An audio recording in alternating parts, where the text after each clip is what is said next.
Boa noite, meus amigos e minhas amigas do nosso canal Escola Teológica Católica. Vamos rezar, pedir ao Divino Espírito Santo que nos ilumine nesta noite, em nome do Pai, do Filho e do Espírito Santo. Amém.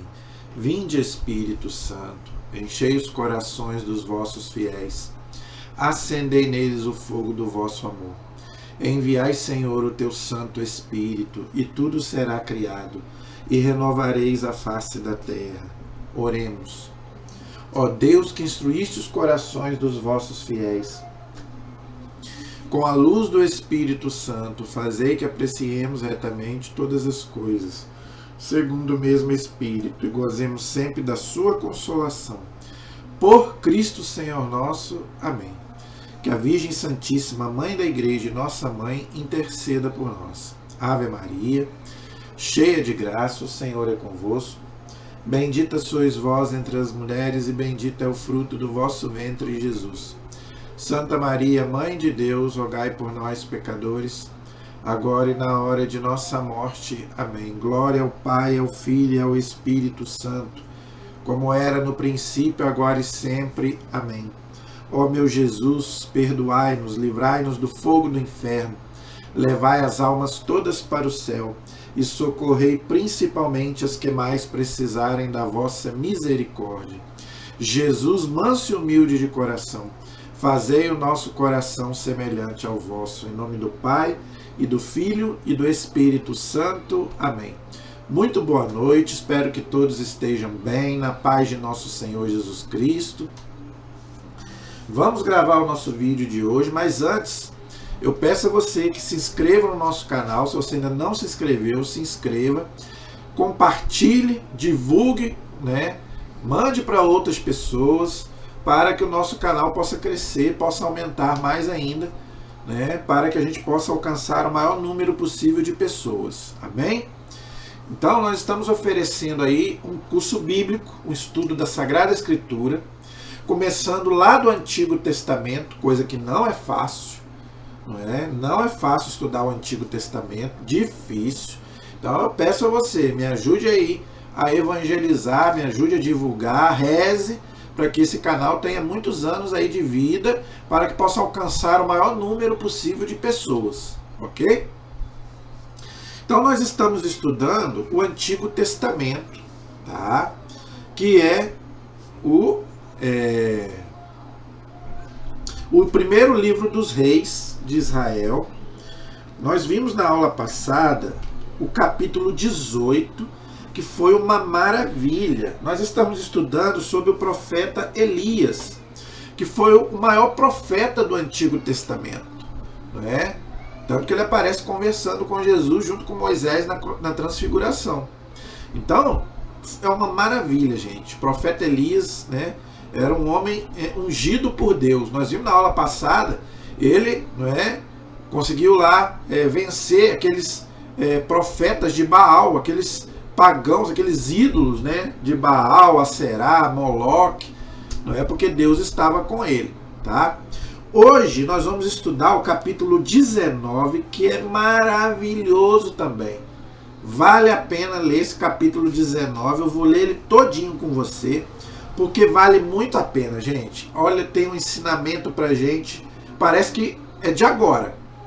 Foi escrito há mais de 2.000 anos, mais de 3.000 anos, mas parece atual. Tá? Nós vamos ver a maravilha que é esse capítulo 19 do primeiro livro dos reis. Então você já pode abrir aí a sua Bíblia, se você quiser me acompanhar.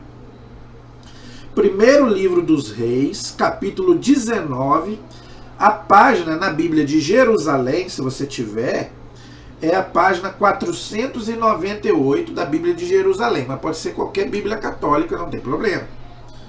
O título é Elias no Monte Horebe. O Monte Horebe é o Monte Sinai, é o monte onde Deus falou para Moisés os 10 mandamentos. Na aula passada, o profeta Elias estava no Monte Carmelo, tá? Que tem também uma tradição maravilhosa também sobre Nossa Senhora do Carmo, que vem do Carmelo, do Monte Carmelo, lá na época do profeta Elias. Tá? Mas agora o profeta vai para o Monte Horebe, o Monte Sinai, onde Deus tinha colocado os 10 mandamentos para Moisés. Está lá no Êxodo capítulo 20. Não é? Então, gente, é uma maravilha esse capítulo 19. Então vamos ler porque vale a pena. Então me acompanha aí, a gente vai lendo e vai comentando a maravilha que é esse texto de 1 Reis 19, não é? Entre Deus, não é? E o profeta Elias. Lembrando, gente, que o profeta é aquele homem de Deus, não é? Que fala em nome de Deus para o povo. Tá? Então, ouvir o profeta é ouvir o próprio Deus. Hoje são, né, os nossos sacerdotes, os bispos e o Papa. Não é? Então, gente, é uma maravilha. Vamos aí, então, ao capítulo 19. A caminho do Horebe, ou seja, da montanha de Deus, o Sinai. Tá? Então, o profeta Elias estava lá, né, no Monte Carmelo, e agora ele vai para o Monte Horebe. Acabe, gente, era aquele rei terrível, pagão, não é? Que tinha uma mulher também terrível chamada Jezabel, não é? Que mais para frente a gente vai ver a crueldade que eles vão fazer, tá? Então Acabe contou a Jezabel. Jezabel era a mulher dele, terrível também, os dois eram terríveis. Tudo o que fizera Elias e como passara ao fio da espada todos os profetas de Baal, que eles eram idólatras, né? Eles eram todos pagãos idólatras, né? Tanto ele quanto a mulher dele. Então Jezabel mandou a Elias, o mensageiro, para lhe dizer. Ela era ousada, né? Ela era uma mulher ousada para o mal, né? Ousada e usada pelo mal, não é? Mandou dizer ao profeta Elias que os deuses me façam este mal e acrescentem este outro, se amanhã a esta hora eu não tiver feito de tua vida o que fizeste da vida deles. Lembrando que o profeta teve que matar os profetas de Baal, porque era um contexto do Antigo Testamento, de guerra santa. É o olho por olho, dente por dente. Então, eles só conseguiam lidar assim. Não tinha diplomacia como tem hoje, não tinha liberdade religiosa como tem hoje.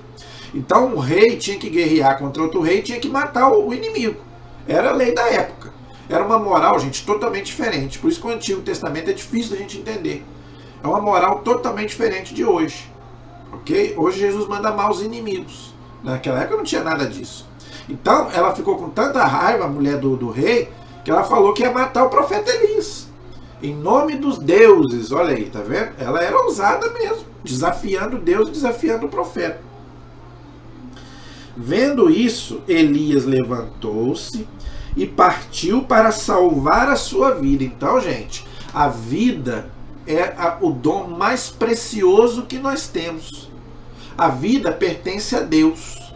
Por isso que ninguém pode tocar na vida humana. Olha aqui, o profeta defendendo a sua vida. A vida ela é tão preciosa para Deus e para a igreja, que a igreja ensina que para defender a sua vida você pode até matar o outro. Se um ladrão chega na sua casa para te matar, você pode até matá-lo. Porque o mandamento é não matar. Mas aí é legítima defesa, porque você tem que proteger a sua vida. Então a vida é uma coisa tão sagrada, gente, que a igreja ensina isso. Para defender a sua vida, você pode até matar o outro. É uma exceção. Então, gente, ninguém pode tocar na vida humana. Desde o momento da concepção até o seu declínio normal, a vida é sagrada. Por isso que não pode fazer aborto, não pode fazer eutanásia. Em nenhum caso. Não tem nenhum caso, nem para aborto, nem para eutanásia. Porque a vida pertence a Deus, é o maior dom que nós temos. Tá? Suicídio é um pecado gravíssimo.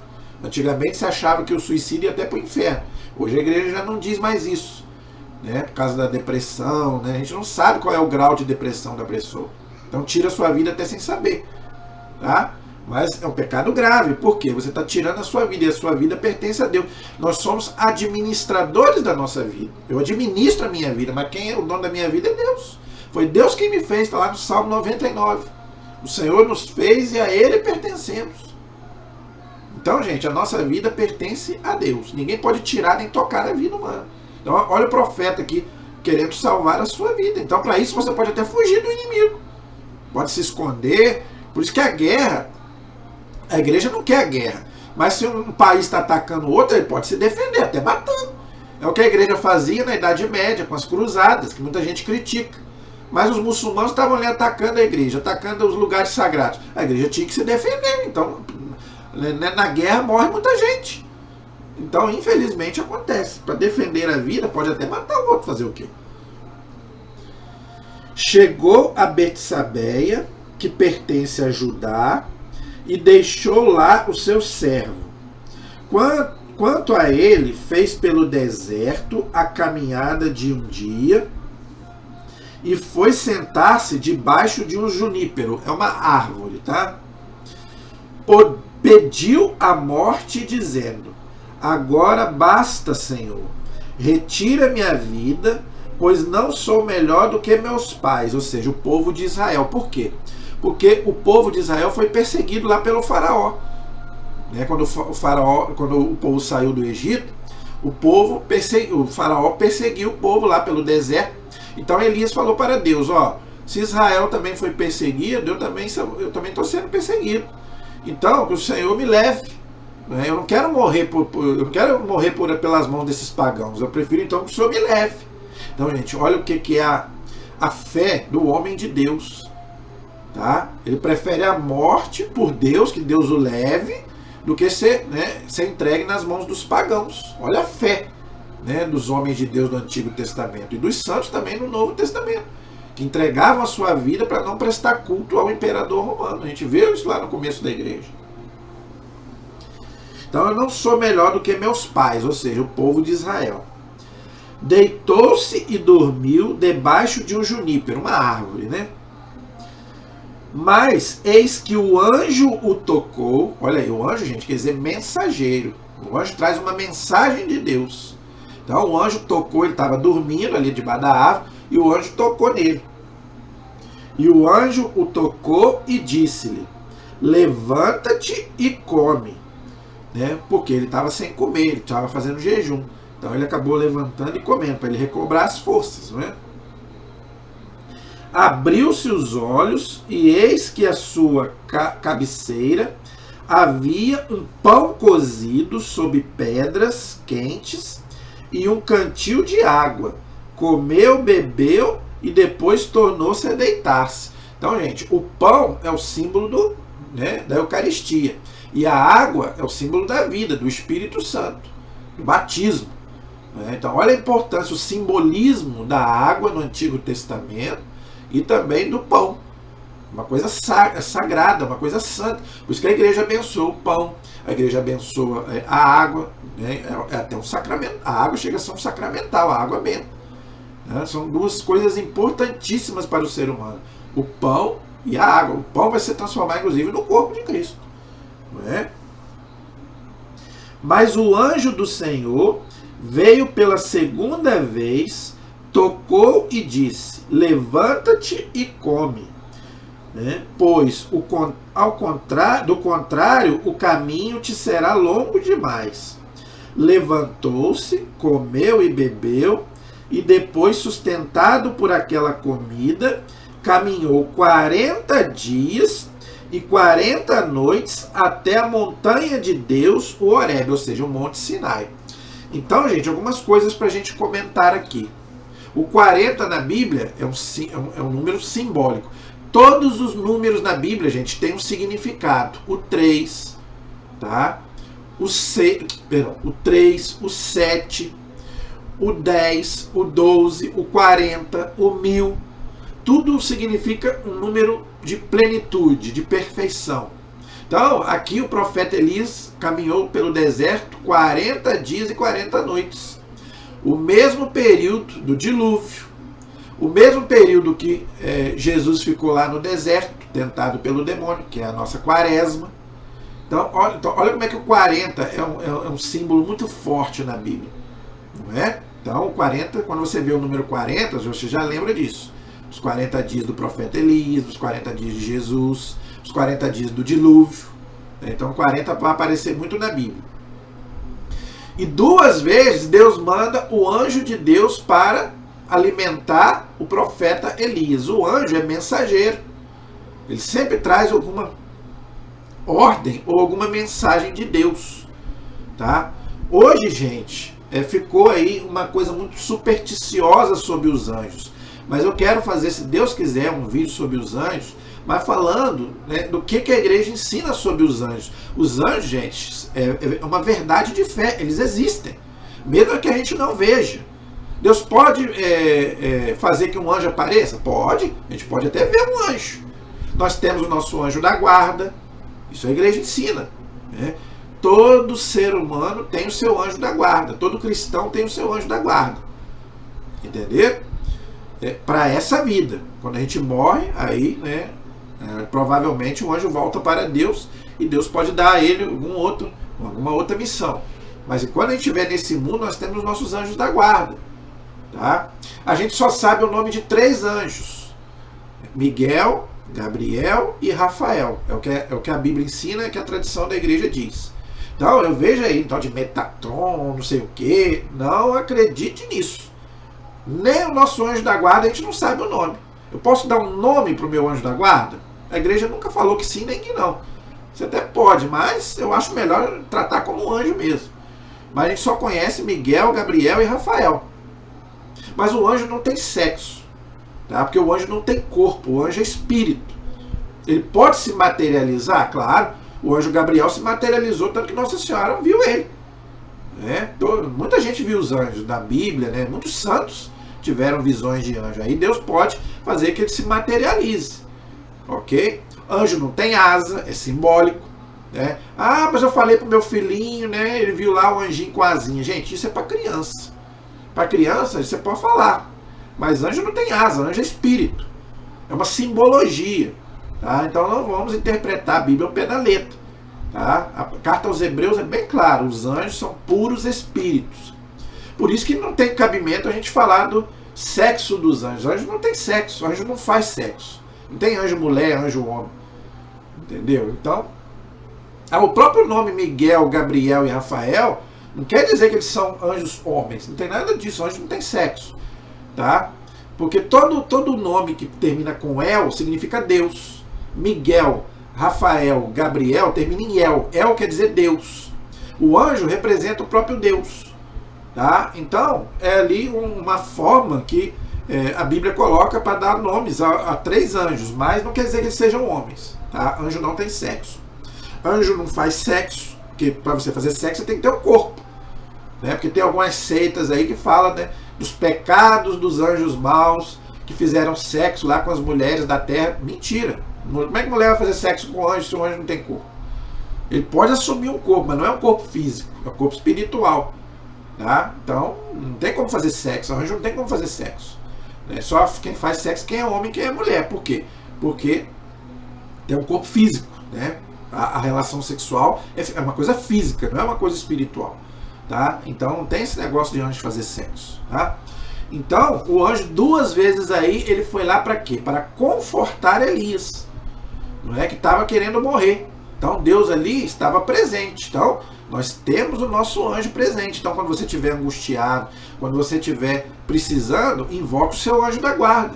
Faça aquela oração que a igreja ensina: Santo anjo do Senhor, meu zeloso e guardador, se a ti me confiou a piedade divina, sempre me rege, me guarde, me governe, me ilumine. Amém. Então, gente, nós temos o nosso anjo da guarda para te proteger, mas você tem que fazer o anjo trabalhar, né? Agora estou descontraindo para a gente poder descontrair um pouco.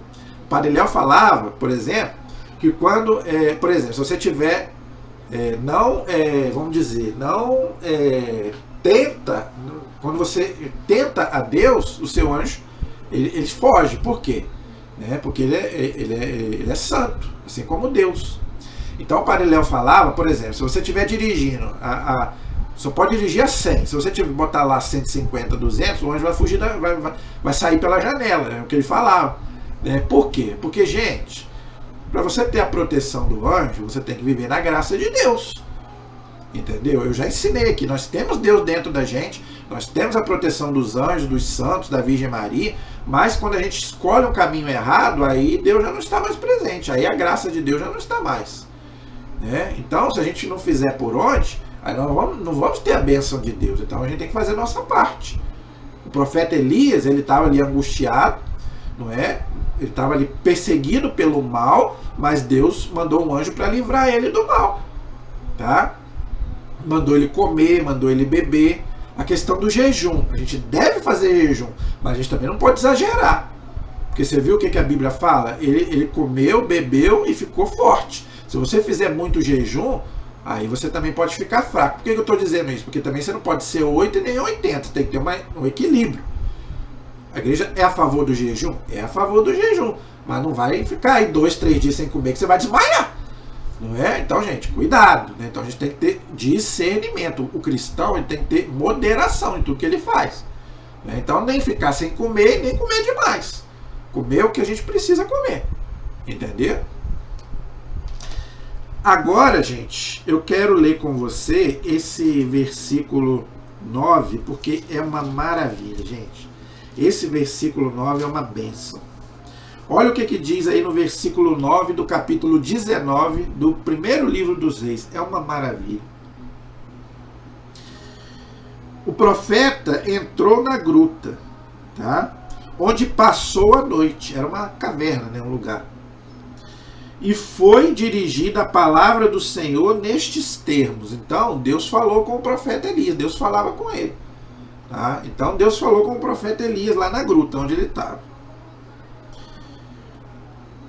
Que fazes aqui, Elias? Ele respondeu: eu me consumo de ardente zelo pelo Senhor dos Exércitos, porque os israelitas abandonaram a tua aliança, derrubaram teus altares e mataram teus profetas à espada. Fiquei somente eu e procuram tirar minha vida. Então ele começou a dialogar com Deus. Então, gente, a gente também tem que dialogar com Deus. Conversar com Deus pela oração. Não é? Aqui os inimigos estavam querendo derrotá-lo. E quem são os nossos inimigos hoje? Os nossos pecados. Não é? Aquela dificuldade, seja financeira, seja com um problema familiar, um problema de doença. Todos nós temos os nossos adversários. Por isso que nós temos que estar na graça de Deus, temos que estar na bênção de Deus. Tá? Para que Deus possa, com a sua graça, nos dar força para a gente vencer os obstáculos. Porque nós as teremos. Ninguém está livre de preocupações. Você viu o profeta? Era um homem de Deus, mas olha a perseguição que ele estava sofrendo. Todos os homens de Deus tiveram perseguição. Nós também as teremos. Nós também teremos as nossas dificuldades. Mas com Deus a gente vai vencer. Tá? E Deus disse ao profeta: sai e fica na montanha diante do Senhor. E eis que o Senhor passou. Um grande e impetuoso furacão. Gente, preste bem atenção. Eu vou ler bem devagar para você entender. Deus falou para o profeta ficar na entrada da gruta, né, ali, que Deus ia falar com ele. Então ele ficou lá na entrada da gruta porque ele queria ouvir a voz de Deus. Deus iria falar com ele. Mas olha como que Deus se manifesta, gente. Muita gente pergunta, como que Deus fala? Você vai entender agora. Olha só, isso é um ensinamento para nós. Foi escrito há 3.000 anos atrás. Mas parece ser atual. Parece que foi escrito hoje. Isso fala muito ao meu coração. Eu tenho certeza que vai falar no seu também. Presta atenção. Deus falou para o profeta: fique na entrada da gruta que eu vou falar com você. Então o profeta foi e obedeceu. Ficou na entrada e estava esperando Deus falar com ele. Presta atenção. De repente, um grande e impetuoso furacão fendia as montanhas e quebrava os rochedos diante do Senhor. Mas o Senhor não estava no furacão. E depois do furacão houve um terremoto. Mas o Senhor não estava no terremoto. Presta atenção. E depois do terremoto veio um fogo. Mas o Senhor não estava no fogo. E depois do fogo.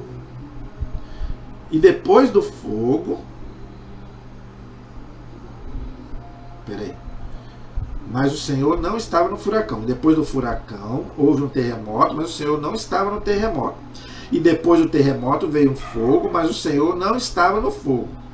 E depois do fogo, veio o ruído de uma leve brisa. Presta atenção. Veio um terremoto, depois veio um furacão, veio um terremoto, veio um fogo, por último veio uma leve brisa. Tá? Quando Elias o ouviu, cobriu o rosto com um manto, saiu e pôs-se à entrada da gruta. Então veio uma voz que disse: que fazes aqui, Elias? Ele respondeu: eu me consumo de ardente zelo pelo Senhor dos Exércitos, porque os israelitas abandonaram a tua aliança, derrubaram teus altares e mataram teus profetas à espada. Fiquei somente eu e procuram tirar minha vida. Então, gente, Deus falando com o profeta e o profeta falando com Deus. Mas o que eu quero destacar aqui? Primeiro, Deus apareceu para o profeta numa leve brisa. A palavra, o Espírito Santo, gente, quer dizer ruá, vento. Brisa, aquela música, né? Brisa leve, tão suave, doce Espírito Santo de Deus. Ó, parece até que a gente vai, né? Se deixar, a gente até, né? A gente sente a presença de Deus. Eu estou com o vento do ventilador aqui, mas esse vento é muito mais importante. É o vento do Espírito, é o Espírito Santo. Então, gente, Deus não estava no furacão, Deus não estava no terremoto, Deus não estava no fogo, Deus estava numa leve brisa. Então Deus às vezes fala, não é? No silêncio. Deus não faz barulho. Gente, hoje a gente vive numa barulhada dentro da igreja e fora da igreja. O mundo hoje, gente, vive num barulho, tanto no barulho lá do mundão, até a gente que é cristão. Eu não tenho tempo para nada, porque a gente vive numa correria, num barulho tão grande, e não tem tempo para ouvir a voz de Deus. Deus está falando, Deus fala, mas eu não estou preparado para ouvir, porque Deus, né, fala através da brisa, o Espírito Santo, né, aquela brisa suave, né, é doce, mas você tem que silenciar. Se você não silenciar, Deus não vai falar com você, meu amigo. Então, eu venho falando isso aqui, principalmente na igreja, dentro da igreja.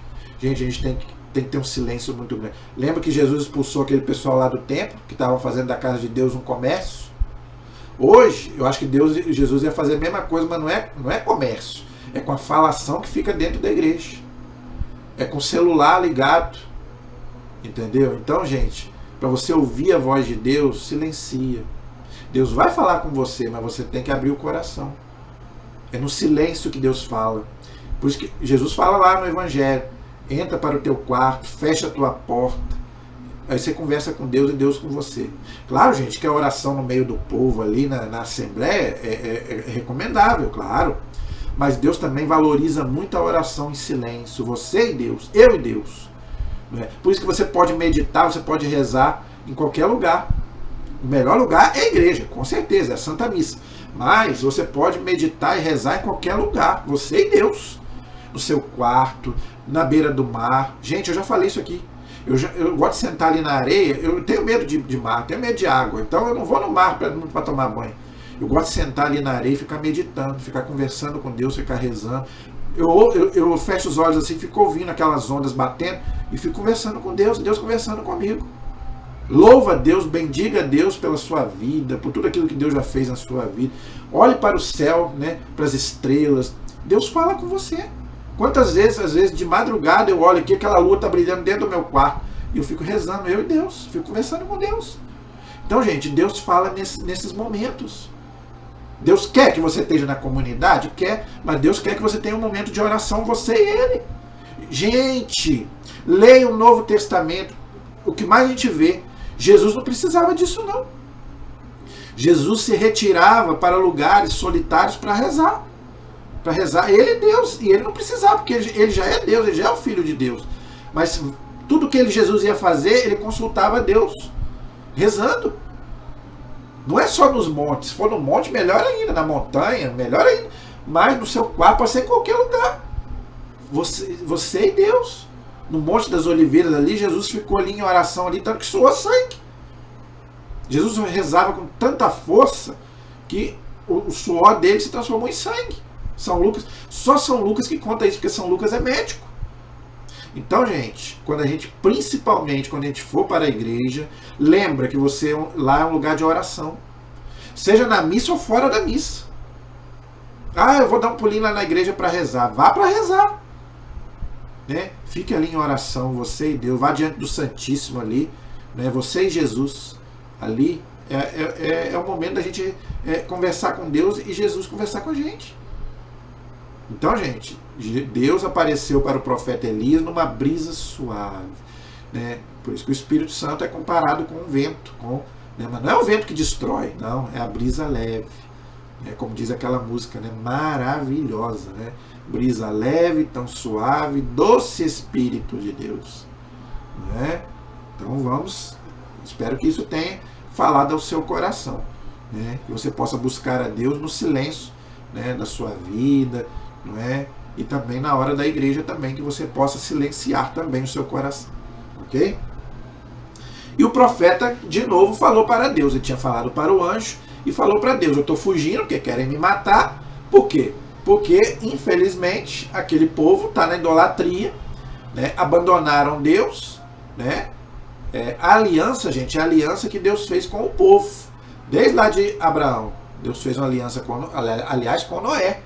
Deus fez uma aliança com Noé, o arco-íris. Deus fez uma aliança com Abraão, a circuncisão. E Deus fez uma aliança com Moisés, os 10 mandamentos. E mesmo assim o povo caiu na idolatria. O povo é cabeça dura mesmo, somos nós. Não é? Jesus veio, né, pregou, morreu na cruz por nós. Mas a gente é fraco mesmo. Né? Infelizmente, nós somos fracos. O Senhor disse ao profeta: vai, retoma o teu caminho na direção do deserto de Damasco, irás ungir Azael como rei de Arã, ungirás Jeú, filho de Nansi, como rei de Israel, e ungirás Eliseu, filho de Safate, de Abel Meula, como profeta em teu lugar. Então, gente, olha só o que Deus falou para o profeta. Você vai ungir fulano como rei, outro fulano como rei, e o profeta Eliseu como o seu sucessor. Tá? Então, olha só como que Deus sabe de todas as coisas. Deus não abandona o seu povo. Então, é Deus quem escolhe. Tá? Então, quem é que Deus escolheu para Papa? O Papa Francisco? Foi Deus. Quem que escolheu o nosso bispo? Foi Deus. Quem escolheu os nossos sacerdotes? Foi Deus. Então, gente, quem escolhe as pessoas que vão nos guiar, nos servir, é Deus. Diz bem claro aqui. Deus mandando o profeta ungir fulano, ungir. A igreja faz esse gesto até hoje. Ungir os bispos, né? Ungir os padres, os diáconos, não é? E Deus escolhe também os papas. Não é? Então isso tudo vem lá do Antigo Testamento. E Deus, gente, por isso que eu falo, Deus é onisciente, onipotente e onipresente. Não é?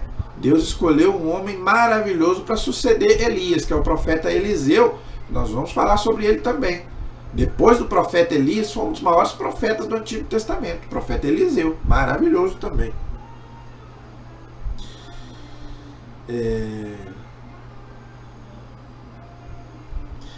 Quem escapar à espada de Azael, Jeú o matará, e o que escapar da espada de Jeú, Eliseu o matará. Isso aí, gente, é o que eu já expliquei. Tá? É a mentalidade da época. Tá? Deus, né, guerreando contra os deuses pagãos. Então, a mentalidade do autor sagrado era que tinha que arrasar todo mundo. Não é? Que se não matasse, eles achavam que Deus ficaria com raiva. Era a mentalidade da época. Entendeu? Mas pouparei em Israel 7.000 homens. Lembrando que o 7, tá vendo? 7.000 homens. O 7 é o número de plenitude e o 1.000 também é o número de plenitude, tá vendo? 7.000 homens. Todos os joelhos que não se dobrarem diante de Baal e todas as bocas que não o beijarem. Então, olha o que Deus está falando para o profeta Elias. Eu vou poupar aqueles que não cometerem idolatria. aqueles que não forem cultuar, né, os ídolos, os Baals, né, que era um deus pagão, eu vou proteger e eu não vou deixar morrer. Então, gente, a idolatria era um pecado gravíssimo. Hoje, não é?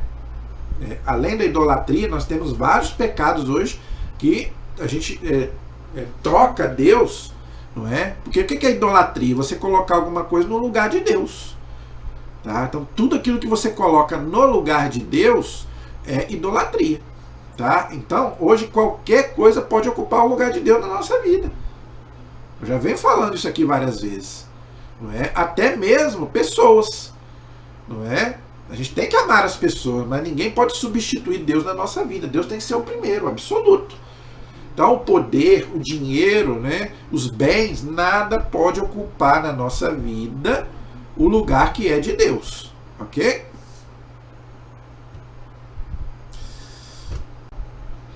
Então, gente, Deus fez aliança com seu povo várias vezes, mas o povo não foi fiel, né? Deus é sempre fiel, diz lá a carta aos Coríntios. Mas a gente não. A gente, infelizmente, né, não é fiel, né, a Deus. Então, é muito bonito isso que Deus fala aí pelo profeta.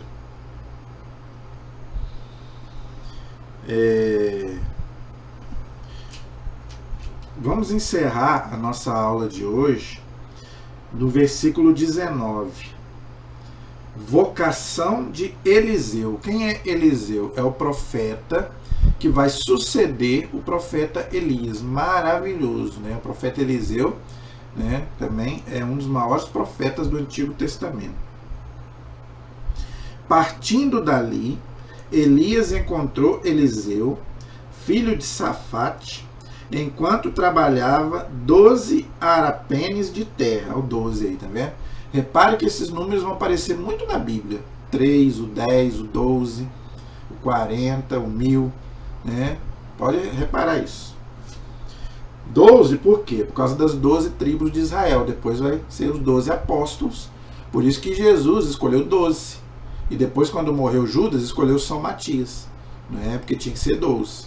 Desde lá do Antigo Testamento. Ele próprio, no 12º, né? No 12º, Elias passou perto dele e lançou sobre ele o seu manto. Eliseu abandonou seus bois, correu atrás de Elias e disse: deixa-me abraçar meu pai e minha mãe, depois te seguirei. Elias respondeu: vai e volta, pois que te fiz eu. Eliseu afastou-se de Elias e, tomando a junta de bois, a imolou. Serviu-se da lenha do arado para cozinhar a carne e deu ao pessoal para comer. Depois levantou-se e seguiu Elias na qualidade de seu servo. Então, algumas coisas para a gente comentar aqui. Não é? O sacrifício que eles faziam já era uma simbologia, não é, do nosso sacrifício no Novo Testamento, que é o sacrifício que Jesus vai realizar na cruz, que vai, né, ser atualizado na missa, não é? E aqui interessante que ele fala da carne, não é? Ou seja, é um outro símbolo, né, do pão que vai se transformar na carne de Cristo, tá? Interessante. E ele vai falar também mais para frente aqui do vinho, né? E são símbolos da Eucaristia, tá? Tudo no Antigo Testamento simboliza o Novo, tá bom? Então essas coisas aqui a gente deve entender. Interessante que antes de seguir Elias, o profeta Eliseu pediu para se despedir do pai e da mãe, e o profeta autorizou, né? Vai lá e volta, porque você agora vai ser meu discípulo. E diz aqui no final que ele passou a servir Elias. Olha aí, tá vendo? Então, gente, hoje nós temos que servir a Deus na igreja. É o que eu venho falando, não é? Hoje a gente tem que servir na igreja. Então, obediente, primeira coisa, obedecendo ao sacerdote, obedecendo ao bispo, não é? Então, gente, a gente tem que aprender a obedecer. Na igreja, a gente não pode fazer o que quer. Por que muita gente sai da igreja? Tem uma pessoa muito famosa aqui em Itaperuna, que fundou uma igreja. Acho que muita gente deve saber de quem eu estou falando. Não vou falar o nome, não, porque não é ético, né? Então eu nunca gosto de citar nomes aqui. Mas acho que a maioria sabe de quem eu estou falando. Que deixou a igreja católica e hoje fundou aí uma dessas seitas aí, dessas igrejinhas aí, não é? E por que saiu da igreja? Porque se desentendeu com o padre. Ele queria cargos na igreja. Todo mundo sabe do que eu estou falando. Então, ele queria cargos na igreja. Ele queria ter mais, vamos dizer assim, mais, vamos dizer, púlpito na igreja. Como a igreja não deu, até porque ele não era padre, não era nem diácono, era um leigo, né? Hoje virou pastor protestante. Só vou falar isso. Acho que todo mundo já sabe. Foi meu professor, inclusive. Entendeu? Então, gente, a gente tem que aprender a obedecer, gente. Infelizmente, a obediência é uma coisa que está muito aqui no Antigo Testamento. Repare para você ver, o que mais Deus punia era idolatria e desobediência. Então, eu acho que muitas vezes a gente deixa de fazer alguma coisa para Deus por desobediência. E às vezes a gente se decepciona com pessoas na igreja e a gente abandona a igreja. Igual essa pessoa fundou uma nova religião, uma nova igreja, porque se desentendeu com o padre A, o padre B. E foi lá e fundou uma nova seita, que não é considerada nem igreja, é uma seita. Então, gente, a gente tem que ter um pouquinho de humildade, não é? Então, servir. Primeira coisa que a gente tem que aprender é a ser. Jesus disse isso. Ele veio para servir, a gente também tem que servir. Gente, eu já falei isso daqui, torna a falar, vou encerrar falando sobre isso. O que já me ofereceram de cargo na igreja não está no gibi. Eu já era para ser um padre, se eu quisesse. Eu já era para ser um diácono, se eu quisesse. Já me convidaram para ser diácono. Já me convidaram para ser ministro, não quis.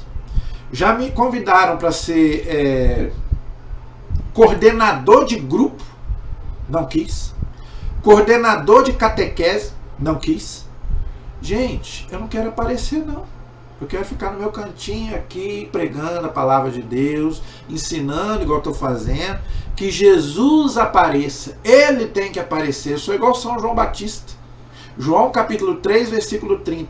Que Jesus apareça e que eu desapareça. Eu não quero aparecer, não. Pelo contrário, eu não quero nada para mim. Quem me conhece sabe, eu sou até tímido. Eu nunca pensei que eu ia fazer esse canal aqui. Isso foi uma graça de Deus que o meu primo teve a ideia. Um abraço para ele, meu primo Jackson. Eu vou falar até o nome dele aqui. Ele me chamou para abrir esse canal, para fazer esse canal. Num momento muito difícil da minha vida, que eu estava entrando quase em depressão. Então, olha que maravilha. Deus usou o meu primo para mim poder fazer esse canal aqui. Mas eu não quero nada para mim. Isso aqui é para a glória de Deus, é para Ele, é para o reino dele. Por isso que eu sou obediente à igreja. Eu sou obediente ao meu padre, eu sou obediente ao meu bispo e eu sou obediente ao Papa. A hierarquia da igreja. Eu não sou mais do que ninguém, eu não sou melhor do que ninguém. Então, gente, a gente tem que ter um pouquinho de humildade. Pelo amor de Deus, na igreja está faltando humildade para muitos.